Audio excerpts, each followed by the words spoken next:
We're here at the Historical Society and we're preparing for a walk in the woods.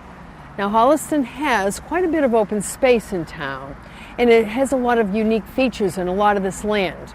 And we're going to visit a few of those places up in the west end of town that will certainly cause people to be awestruck at what Holliston has as far as rich open space.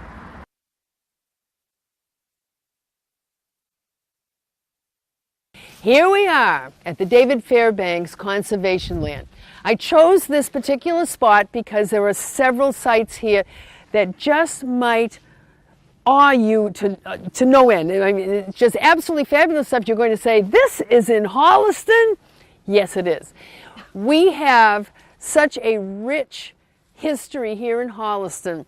We have a rich history as well as land use that you are going to see a lot of here. This land out here was used mostly for quarrying and also for cutting firewood. That's what really it was. No houses, no other buildings were ever on this land from this far over to the end of Holliston, which is very near to Route 85 in Hopkinton and Milford. Now, if you have any questions, certainly let me know, but we are going to start out by walking down this pathway, and luckily we will thank the Boy Scouts for putting in some of the walkways. Otherwise, it would have been very difficult to go this route today. So, let's head out.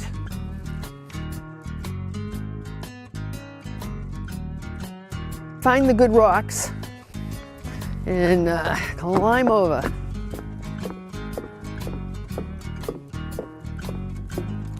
Now, this is interesting. Which way is the water going? No. Swampy little area and down into, I see, coming down into here and going over there. That's where it's flowing. Okay.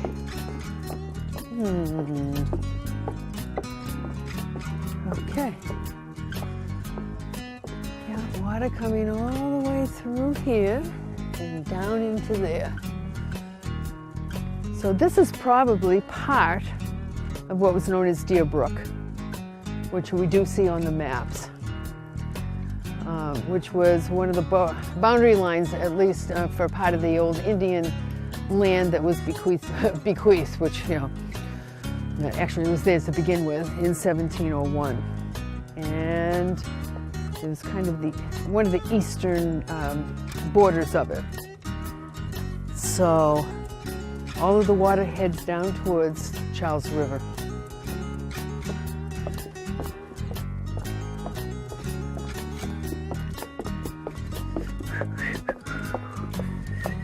Dun, dun, dun, dun, dun.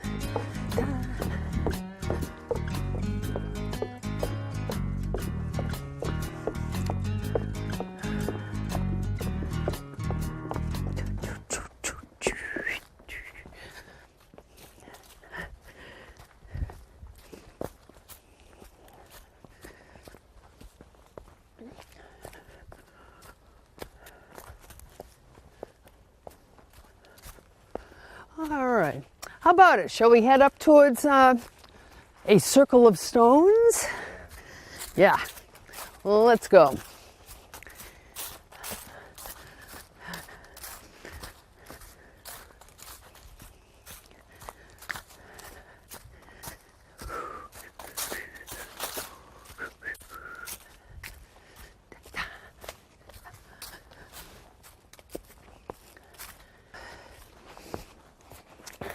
So we're passing through a little area that is surrounded by a stone wall. Now, it doesn't connect out to anything. Goes to this corner, goes up to that rock. Same thing on the opposite side as well. And we'll go all the way around to the other side of it. But it encircles an area, maybe a couple of acres worth, no more than that. And why? why this is an area that seems to be just a circle of stones? It was on the David Fairbanks maps. He was well aware of it too.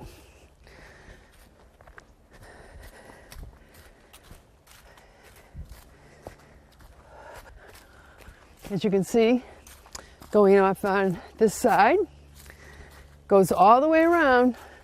Now most stone walls, of course, would be just built on a straight line, but not this one. For whatever reason, somebody has built an entire circle of stones here. Follows boulder to boulder, corner to corner, and just encloses this area right above the water. So, come on along.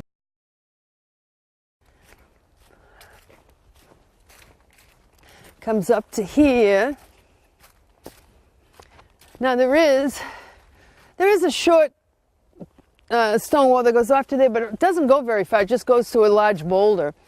But you can see the vestiges of it coming around here. A lot of it has been busted up or rolled away. You know, there's a nice little pile there. Going up and over here and down here, and then it goes back around. Right to here. You know, so, you know, why? Why? Like off on there, and all the way up to here, all the way around. So this is the other side of that circle of stones. And it's just a self-contained area, maybe an acre or two, and sitting up above source of water, which is to the east, and also the other confluence that's off to the south side of it as well. A little bit of water up here now, which is not unusual. Perhaps in the spring it'll be a vernal pool. So, but as you can notice that all the way through here. And nearby there's another curious, a curious pile of stone. We'll go take a look at that. Now here's this other one. Here's this stone wall up here. It ends with that nice oval shaped stone, almost looks like it has an eye in it, but it just goes along here. It goes nowhere, it doesn't enclose anything. It just abruptly ends there. Now in front of it, interestingly enough, there's a little bit of stone quarrying work. Quite a few stones there in the pile in front of us that weren't taken out for whatever reason. Somehow they didn't pass muster, or they didn't think that they were worth taking out. But up above it is that beautiful stone wall with what appears to be like the head of perhaps a snake. There are several snake walls, such as they are, that are located in the land out here, in the Fairbanks land, as well as the town forest land too, which has a few of these abrupt little stone walls that end with what appears to be sort of like an animal's head. Kind of interesting. You know, why? It certainly doesn't enclose anything, and it doesn't seem to be marking off anybody's plot of land either. But there you go. And also a little bit of probably late 19th century, perhaps early 20th century, a little bit of stone quarrying work as well. What it might have been, but yeah, there's so this is probably around circa 1900. Further up, I found a few places that had wedge cuts, which are much older. But that head there is quite a curiosity.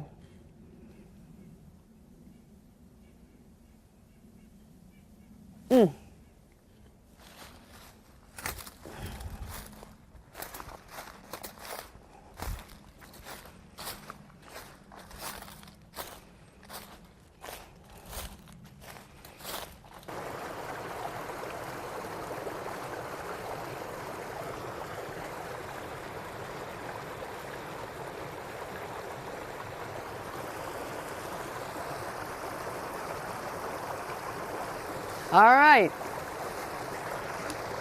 here we are by the brook, which flows through all of this land and heads out eventually to the Charles River. Anyway, we're going to see Also further up, more about this particular brook because it cuts through a piece of land which I'd like to call Hollis's version of the Grand Canyon. You can see behind me a large cliff as well that just kind of crops up out of the woods, which was no doubt partially cut by this particular brook that cuts through the area. A lot of glacial boulders in this area. Perhaps this is why it wasn't really useful as farmland at all. Too rough, too rocky. Nowhere that you can clear out a spot of land that would be large enough in order to farm, certainly. Certainly couldn't grow anything on this land except more rocks. And that's what a lot of the farmers around here used to joke about, especially in this part of Holliston, which was really not much more useful than as land to pick up more rocks. But this brook has cut through this area, and it's cut a lovely gorge in between two large outcroppings of rock. Luckily, they did not fall under the hammer of the quarrymen, and they have been left here for us to enjoy. Let's head out to the top. Now, do you think you can get across that all right?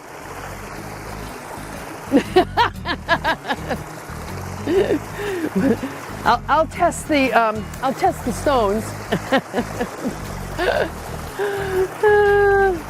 I have to thank for the preservation of this land was David Fairbanks. He was the one that acquired this land, loved it very much, would come out and camp on it. He lived in Cambridge, but he spent a lot of time out here. He was a civil engineer. He used to take some of his contraptions out here in order to do surveying measures and whatnot, and he did build up quite a few maps. And because of him, the land was kept in one parcel. And luckily for all of us, that the town of Holliston decided to preserve this land, not to develop it, putting houses on it, which I just can't see how they could have done it anyway, the ledge that's underneath. But we do have David Fairbanks to thank. A friend of his told me that when he was telling his friend where he wanted to be buried, he said that he wanted his ashes spread in one of two places. He gave out a few choices. And one of them was to have them thrown off the cliff, which you will also see. But also, there was a stone here, a stone with an X on it. And his friend Bob said, you know what, maybe this is a better place for you to be commemorated and marked. And here it is right along the trail.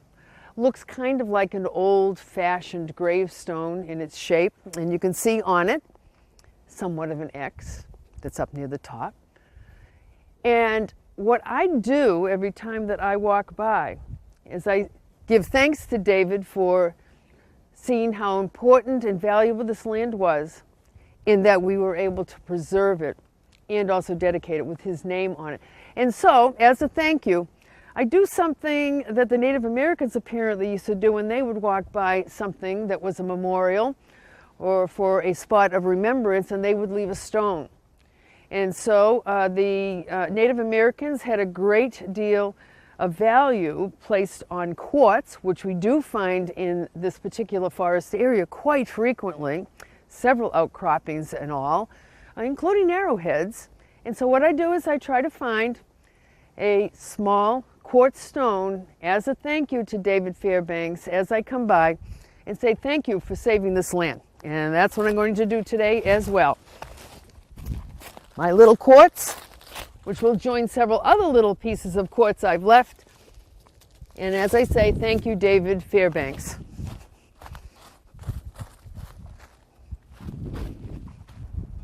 One of the fascinating things about the Fairbanks land and the town forest are the numerous balancing boulders that we have here. We're all familiar with the one on Washington Street, the one that George Washington was said to have tried to push over on his travels through town.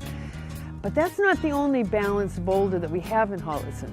In the Fairbanks land and the town forest, there are numerous ones. Now, we're going to go off and see one of the most fascinating ones that's located in the Fairbanks land. Well, here it is. one of Holliston's least known balanced boulders, but perhaps one of the most interesting of all. Let's get a closer look.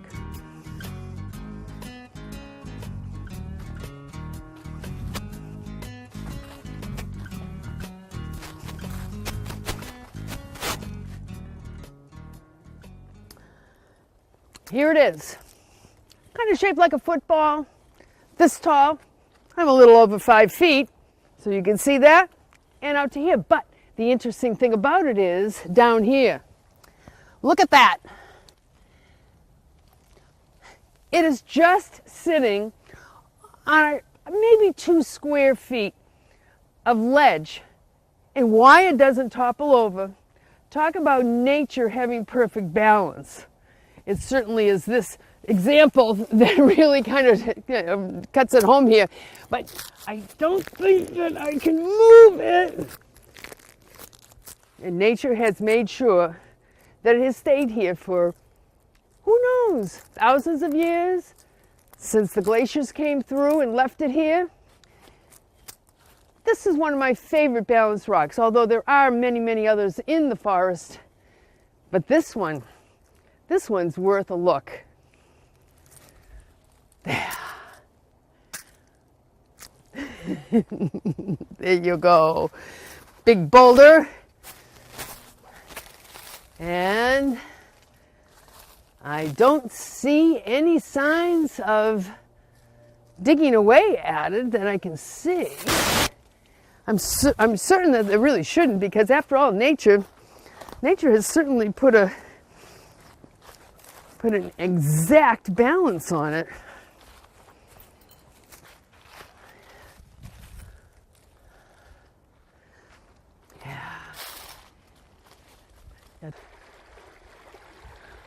Next, we're going to a site that I like to call Holliston's Grand Canyon. Beautiful spot. Lovely stream that goes through it, as you can see here, but it makes a little bit of a turn right there and follows another pathway down. This is what becomes Deerbrook, which was one of the Indian margins of their territory. There was a border that showed Deerbrook on a map from 1701. And I can see perhaps why this place was significant. We see a lot of evidence that may have been Native American. We don't know. But it is a rather interesting place. And I know that several other people have found it, because I have found evidence of that.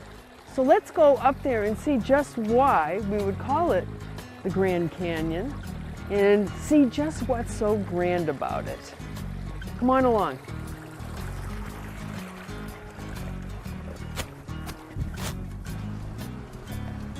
It's beautiful today. It's really beautiful today.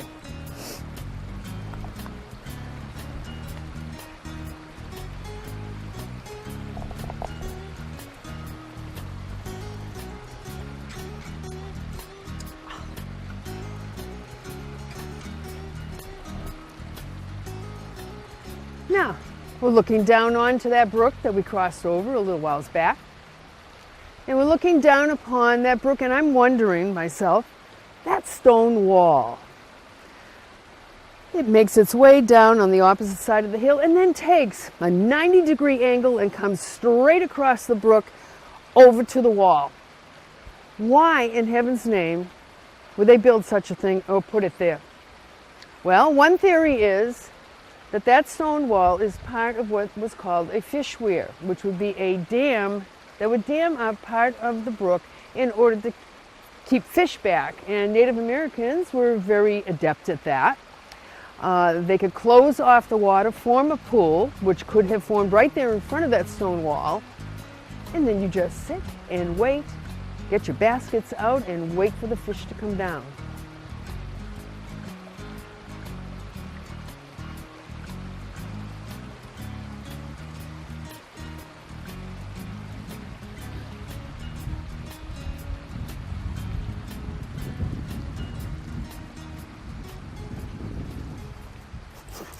Another great geological anomaly that you'll find all through the town forest and the Fairbanks land are what are called split boulders. Now, how they get split, well, there are several theories on that. Most believe that a tree will get into a crack and keep growing and growing and growing and run along a fissure and just open the rock right straight up. We do find many split boulders that do have trees already in them, although most of them I'm sure are long gone. You will sometimes find quarrymen who have split boulders, but you will find their quarry marks easily on those stones. These are nice and smooth all the way around and just make you wonder how in heaven's name these beautiful rocks were split. And there is one here right at the very top of the Grand Canyon in a lovely spot. Let's get a closer look.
So here's the other side of that split boulder. Looks lovely from this direction, but one thing that we did happen to find, somewhat surprising, was the stone that's in front of this split. This triangular stone. And we wondered, what with this time of day that we're out here and all, that I'm wondering whether or not that stone has any significance or has anything curious of interest that might impress everybody, impress me. Anyway, notice the point on the stone coming straight out from the split.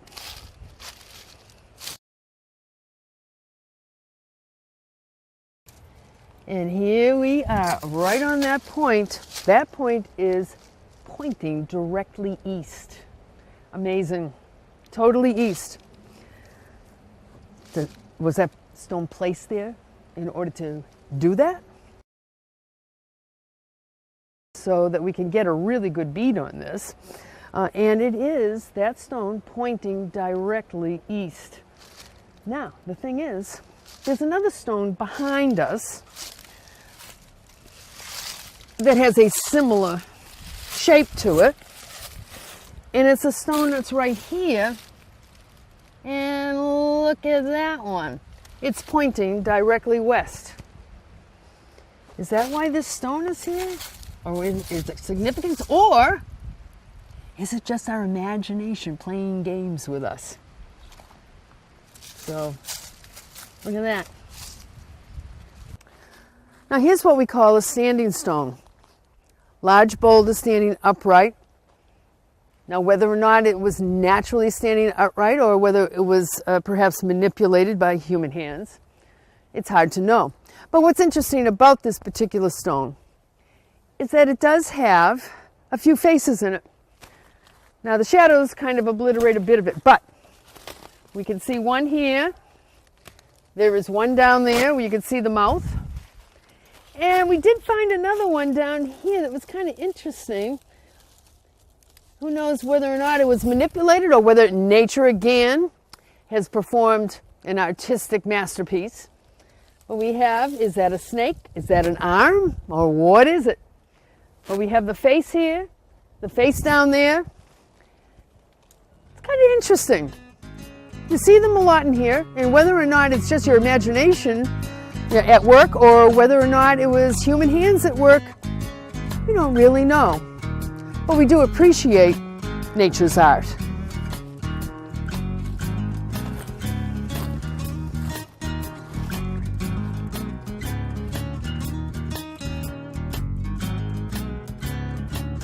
All right, John. See this boulder here? Get up on top of it. Get it going. There. Keep going, he hasn't got the camera on you. Sound carries. It does. It's big. Legend has it that apparently the thumping of the stone would scare people in Milford, and they came up here and chopped it down a bit in order to not make it so noisy, which I think is totally, totally made up story. It's a good story, yeah. Yeah, there are very few. These are very unique, and they are called drum stones. Did Native Americans know about them? Oh, yes, they did. Now, they very likely could have known about this one because it is very close to Pout Lane, which was an Indian pathway that meandered from South Natick all the way through the southern part of Holliston, through here. I'm sure they knew about the Balancing Rock, and meandered through here, and then made its way out to Upton and Grafton area. You know that it is there because there is historical references to it in that a house on Washington Street, which still exists, that when the Indians would come walking through, and if they wanted to, they only wanted to go that far, probably from Natick to there was about the distance of a day's walk. They walked in single file, by the way. And when they got tired, they would just pile in to the closest house most convenient to them. So that is the drum stone. Who made it? How did it happen? Why is it like that? Glacier, yes, the glacier did that. So this is one of Holliston's more unique sites. That will take you through. Should get too badly. Yeah, yeah, really, yeah, honest to God. But the light now, I like the light.